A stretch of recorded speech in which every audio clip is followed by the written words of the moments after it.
وأشهد أن لا إله إلا الله وحده لا شريك له وأشهد أن محمدا عبده ورسوله لا نبي بعده.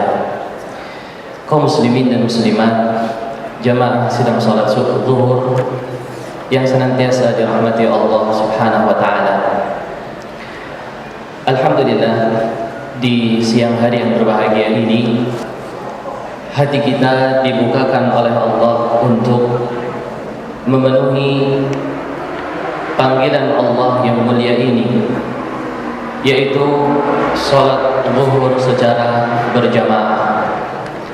Hadirin yang dimuliakan Allah, sebelum saya menyampaikan tema yang akan kita bahas di siang hari ini, saya mengajak diri saya dan para jamaah semuanya, sekaligus kaum muslimin dan muslimat yang mendengar pengajian ini, untuk memperhatikan amalan sholat yang itu menjadi rukun dan tiang dari agama Islam ini.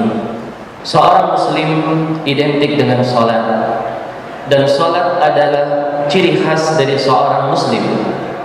Makanya Nabi SAW bersabda, "Al-farqu baina al-muslimi wal kufri as-salat, faman tarakaha faqad kafar." Perbedaan antara muslim dengan kekufuran adalah sholat. Barang siapa yang dia meninggalkan sholat, mengingkari kewajibannya, maka dia telah terjatuh ke dalam kekufuran. Masih banyak saudara-saudara kita kaum muslimin berdalih dengan 1001 alasan untuk meninggalkan panggilan Allah yang mulia ini. Hayya 'alas shalah, hayya 'alas shalah, hayya 'alal falah, hayya 'alal falah. Marilah kita semua menuju panggilan salat. Marilah kita semua menuju panggilan salat, dan marilah kita menuju kemenangan, dan marilah kita menuju kemenangan. Kita tinggalkan kesibukan kita walau sesaat untuk menghadap Sang Khalik, beribadah kepadanya. Saya yakin seandainya kaum muslimin terbuka hatinya untuk memenuhi panggilan Allah semuanya, secara khusus lelaki di masjid-masjid Allah secara berjamaah, tidak akan cukup masjid yang ada di muka bumi ini untuk menampung mereka itu salat. Tidak akan cukup perluasan, dan akan butuh kepada perluasan yang lain dan perluasan yang lain untuk menampung kaum muslimin menjalankan salat berjamaah. Semoga Allah memberikan kepada kita keterbukaan hati dan kelapangan dada untuk memenuhi panggilan Allah yang mulia ini. Jamaah yang dimuliakan Allah, dalam kesempatan di siang hari ini saya akan menyebutkan sebuah tema yang berkaitan dengan hakikat sebuah persatuan. Kalau kita namakan persatuan atau kita katakan kesatuan, maka kita akan teringat kepada sekian banyak ayat dan hadis yang menyuruh kita untuk bersatu. Sebagai contoh, firman Allah Ta'ala di dalam surah Al-Baqarah, Allah berfirman, "Wa'tasimu bihablillahi jami'an wa la tafarraqu." Dan kalian berpegang teguhlah dengan tali Allah semuanya, dan jangan kalian berselisih, dan jangan kalian berselisih.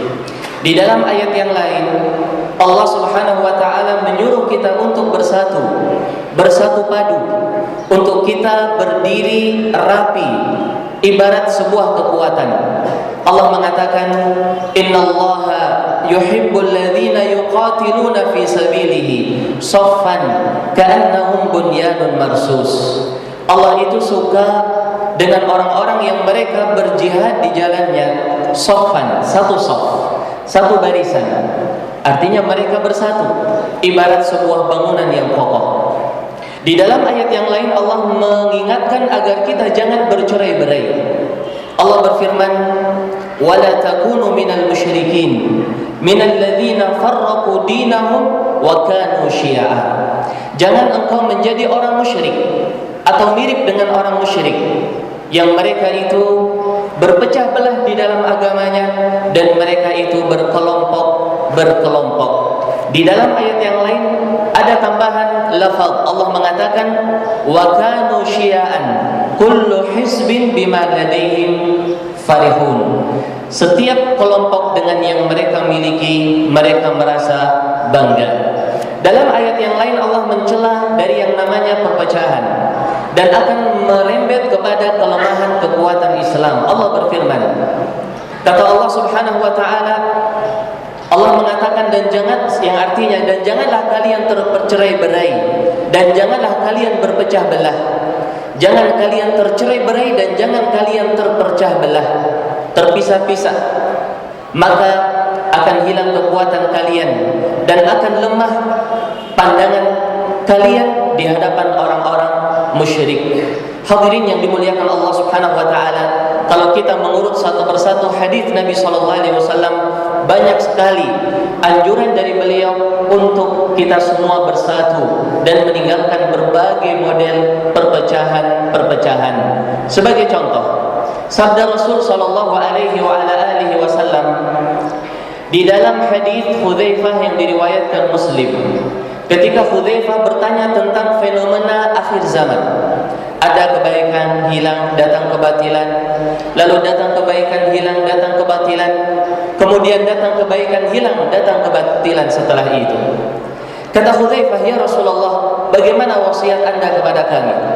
Kata Nabi SAW, faltazim jama'atal muslimin wa imamahum.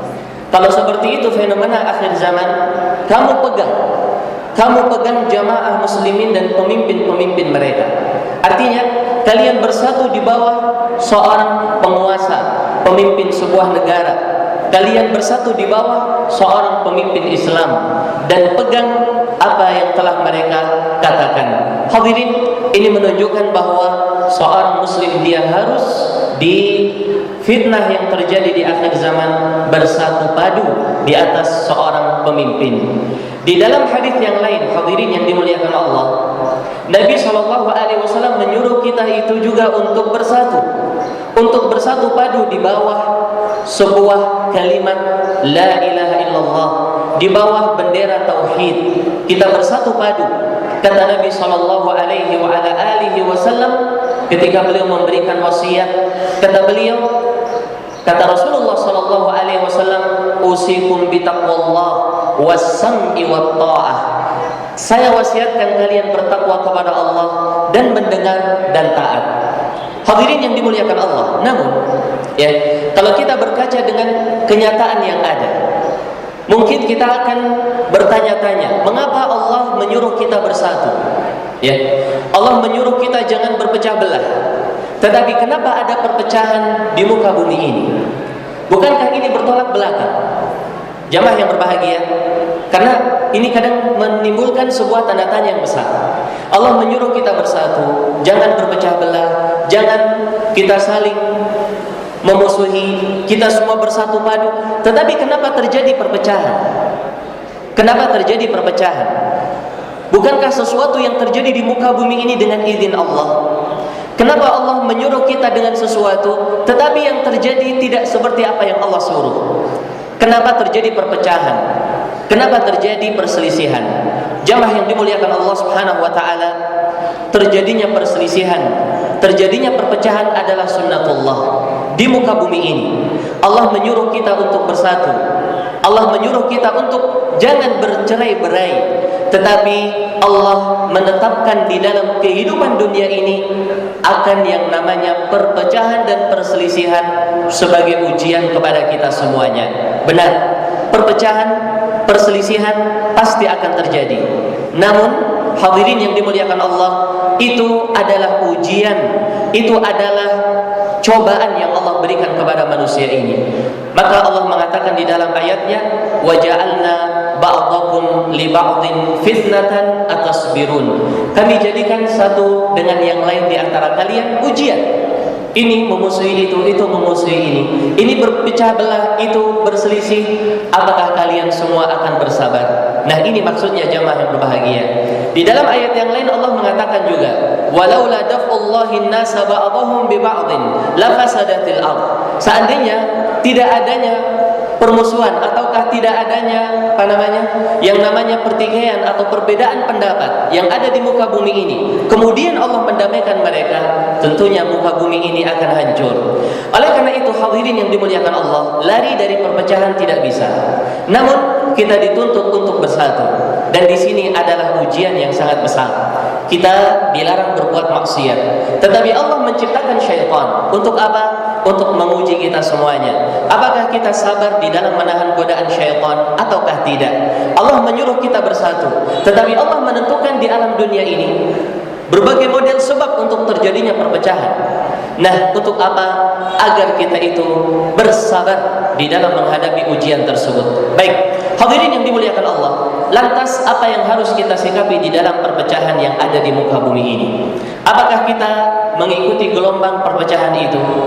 Ataukah kita memperburuk suasana dengan menambah pertikaian demi pertikaian? Ataukah kita disuruh untuk berusaha bersatu dan mencari tali Allah untuk kita berpegang teguh dengannya? Jawabannya adalah kita disuruh bersatu padu. Ya, kita disuruh bersatu padu, bukan kita menambah perpecahan dengan perpecahan yang lain. Bukan kita menambah perbedaan pendapat dengan menghidupkan perbedaan tersebut dan menambah perselisihan demi perselisihan, tidak. Tetapi kita disuruh untuk mencari mana yang paling benar dan mana yang sesuai dengan Al-Quran dan Sunnah dengan pemahaman para sahabat. Makanya Allah mengatakan di dalam ayatnya, Ya ayyuhalladzina amanu ati'ullaha wa ati'ur rasul wa ulil amri minkum. Wahai orang-orang beriman, kalian taatlah kepada Allah, taatlah kepada Rasul dan kepada pemimpin-pemimpin kalian. Dalam ayat yang lain Allah juga berfirman, "Fa in tanaza'tum fi syai'in farudduhu ila Allahi war Rasul." Kalau kalian terjadi perselisihan dengan yang lain, kembalikan kepada Allah dan kembalikan kepada Rasul. Tidak diabaikan, tidak dibiarkan, tetapi disatukan untuk kembali kepada Allah dan kembali kepada Rasulnya alaihi salatu wassalam. Nabi SAW juga telah memberikan petunjuk dalam masalah ini. Kata beliau, siapa saja faman ya'ish minkum ba'di fasayara ikhtilafan katsira. Siapa saja yang hidup sepeninggal aku nanti, maka akan terjadi perselisihan yang sangat banyak. Lalu beliau menyebutkan solusi dari perpecahan itu. Kata beliau, fa'alaikum bisunnati wa sunnatil khulafa'ir rasyidin. Pegang olehmu sunnahku dan sunnah para khulafa ar-rasyidin. Hadirin yang dimuliakan Allah, kalau kita nilai dan lihat perpecahan di muka bumi ini, perbedaan, ketidaksamaan, ketidakserasian itu memiliki beberapa jenis. Ada kadang-kalanya perbedaan itu mengharuskan kita untuk mengambil sebuah prinsip. Ya. Ada kadang-kalanya perbedaan itu menyuruh kita untuk bersikap dewasa dan toleransi di dalam perbedaan itu. Dan ada kalanya perbedaan itu mendorong kita untuk melakukan semuanya semampu kita. Sebagai contoh, perbedaan antara dakwah Rasul SAW dengan dakwahnya Abu Jahal dan Abu Lahab.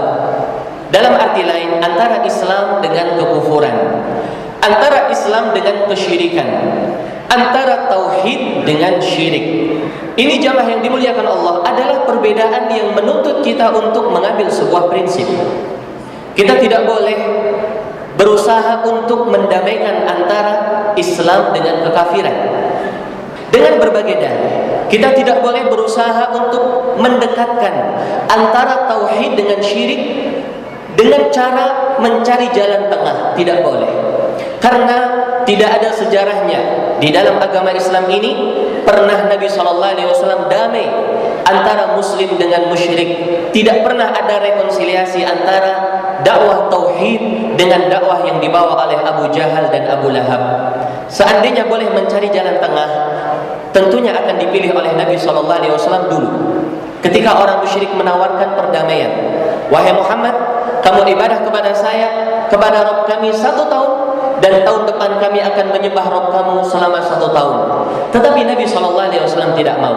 Maka yang pertama jamaah yang dimuliakan Allah, kenalilah perbedaan yang di situ kita harus mengambil sebuah prinsip, yaitu perbedaan antara kebenaran dengan kebatilan. Tidak ada tengah-tengah dan tidak boleh kita berusaha mendekatkan antara sunnah dengan bid'ah. Tidak boleh disatukan. Antara sunnah dengan syiah tidak boleh disatukan. Antara sunnah dengan qaramithah, dengan ismailiyah, dengan berbagai model nama-nama dari kelompok-kelompok yang mereka itu mencaci maki Islam dan menjadi duri di dalam Islam. Tidak ada yang namanya bersatu. Sikap Muslim mengambil sikap kebenaran untuk dia pegang, kebatilan dia musuhi, dia tendang kebatilan itu dan dia buang jauh-jauh dari hatinya. Hadirin yang dimuliakan Allah, yang kedua, kadang perselisihan menuntut kita untuk bersikap dewasa.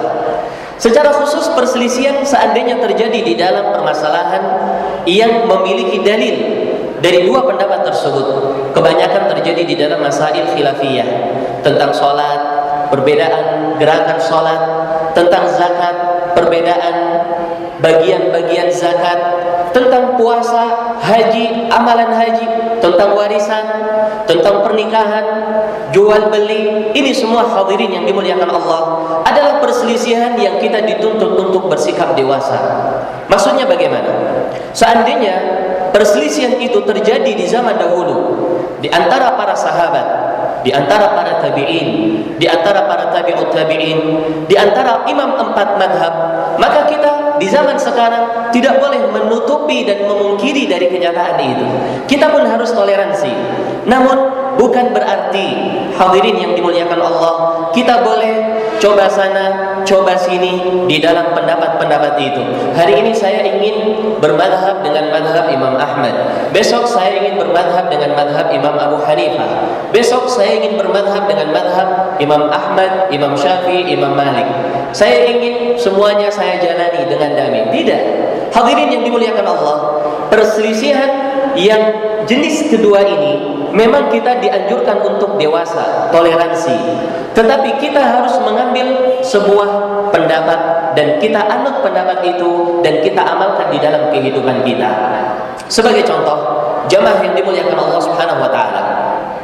Permasalahan sebagai contoh di dalam amalan sholat, misalnya seorang yang dia membaca Al-Fatihah di dalam setiap rakaatnya. Sebagian ulama mengatakan baik dia makmum atau sholat sendiri, dia harus membaca Fatihah.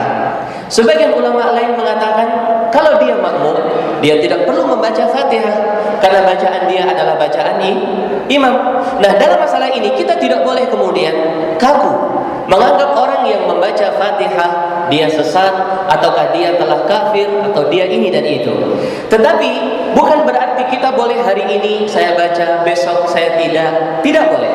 Kita harus mengambil mana yang paling dekat kepada kebenaran.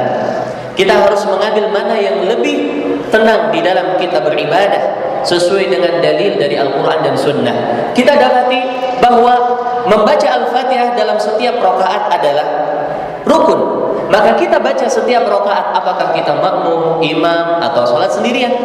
Adapun saudara kita yang tidak sependapat dengan kita, kita tidak perlu untuk menyesatkan dan membuat keributan dengannya. Silahkan Anda beribadah sesuai dengan apa yang Anda lihat itu benar. Ini sebagai salah satu contoh dari contoh yang sangat banyak. Hadirin yang dimuliakan Allah, yang ketiga, kadang perbedaan itu menuntut kita mengamalkan semuanya. Kenapa? Karena semuanya dijalankan oleh Nabi SAW. Sebagai contoh, Nabi SAW beliau pernah membaca di dalam ruku Subhana Rabbiyal Azim.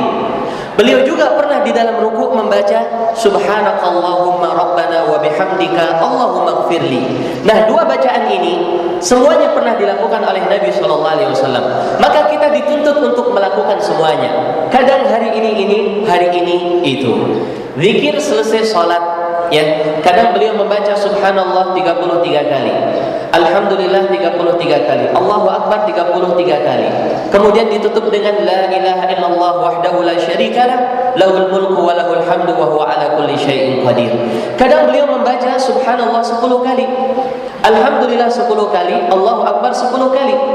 Kadang beliau membaca Subhanallah 25 kali, Alhamdulillah 25 kali, Allahu Akbar 25 kali, dan La ilaha illallah 25 kali.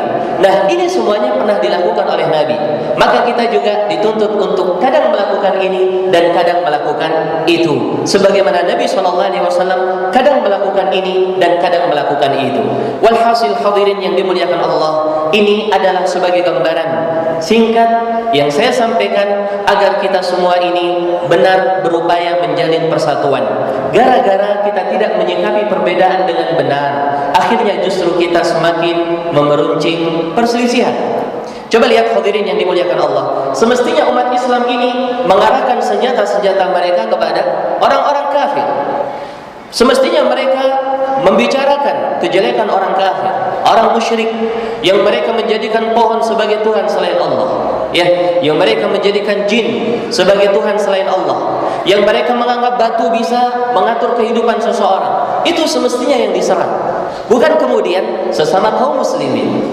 Di sisi lain, perbedaan yang itu dari dulu di zaman para sahabat tidak perlu untuk diperuncing, tetapi kita berusaha mengambil yang paling benar dan paling tenang di dalam kita beribadah, tetapi kita memberikan keleluasaan kepada saudara kita sebagaimana Ibnu Abbas memberikan keleluasan kepada sahabat yang lain, Ibnu Sirin memberikan keleluasan kepada Imam Zuhri, Al-Imam Syafi'i memberikan keleluasan kepada gurunya Imam Malik atau Abu Hanifah, dan lain-lain.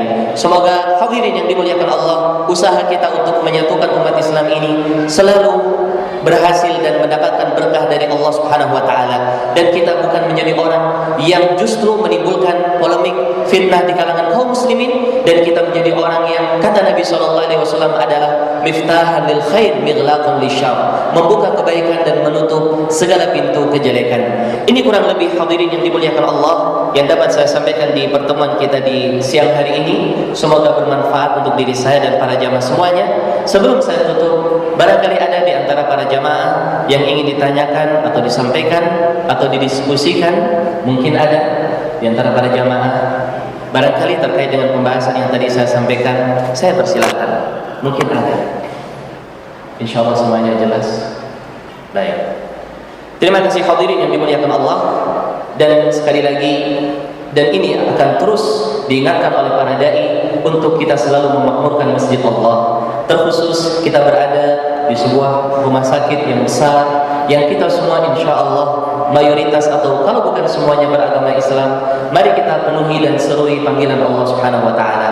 Para perawat, para pasien yang bisa datang ke masjid, para pengunjung, keluarga pasien, coba kita kembali merenungi tentang kewajiban sholat dan kemuliaan sholat, sehingga Allah Subhanahu wa taala menjadikan kita semua sebagai hamba-hambanya yang Allah taala cintai dan ridhai. Ini saja hadirin yang dimuliakan Allah yang bisa saya sampaikan. Semoga bermanfaat, dan kurang lebihnya saya mohon maaf. Wal ilmu indallah. Dan kami akhiri, hadanallahu wa iyyakum ajma'in. Subhanakallahumma bihamdik, asyhadu an la ilaha illa anta, astaghfiruka wa atubu ilaik. Wassalamu alaikum warahmatullahi wabarakatuh.